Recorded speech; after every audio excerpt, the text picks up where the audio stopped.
Hi tears, எல்லாருக்கும் வணக்கம். நேற்று நம்ம என்ன பார்த்தோம்னா பில்லோ கவரோட பேட்டர்ன் பார்த்தோம். சரிங்களா? இன்னைக்கு என்ன பார்க்க போறோம்னா இந்த பேட்டர்னை வச்சு எப்படி கிளாத்ல கட் பண்ணணும், மார்க் பண்ணி கட் பண்ணணும் அப்படிங்கிறத பார்க்கலாம். ஃபர்ஸ்ட் டைம் ட்ரை பண்றீங்க அப்படின்னா காட்டன் கிளாத்தா எடுத்துக்கோங்க. சரிங்களா? இல்லைன்னா கெட்டியான கிளாத்தா எடுத்துக்கோங்க. நீங்க ரொம்ப லேசான கிளாத்ல நீங்க ட்ரை பண்ண வேண்டாம். சரிங்களா? எக்ஸ்பீரியன்ஸ் ஆனவங்க எந்த கிளாத்ல வேணா யூஸ் பண்ணலாம். ஆனா ஃபர்ஸ்ட் டைம் நம்ம ஃபர்ஸ்ட்ல இப்பதான் மிஷின்ல உட்காடுறீங்க, மிஷின்ல இப்பதான் ஸ்டிச் பண்ணி பழகுறீங்க அப்படின்னா கண்டிப்பா நீங்க என்ன பண்ணிக்கோங்க, காட்டன் கிளாத் எடுத்துக்கோங்க. சரிங்களா? இந்த காட்டன் கிளாத் கலர்லயும் இருக்கலாம், இல்லை ஒயிட் கலரும் இருக்கலாம். அந்த மாதிரி எது வேணா நீங்க எடுத்துக்கலாம். இல்லைன்னா உங்க வீட்டுல லுங்கி இருக்கும் இல்லையா, அந்த லுங்கி கிளாத் கூட நீங்க என்ன பண்ணிக்கலாம்னா எடுத்துக்கலாம். சரிங்களா?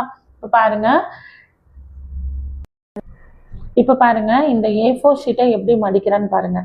இப்படி இருக்கு அப்படின்னா இதை இப்படி ரெண்டா ஃபோல்டு பண்ணிக்கிறேன். சரிங்களா? ரெண்டா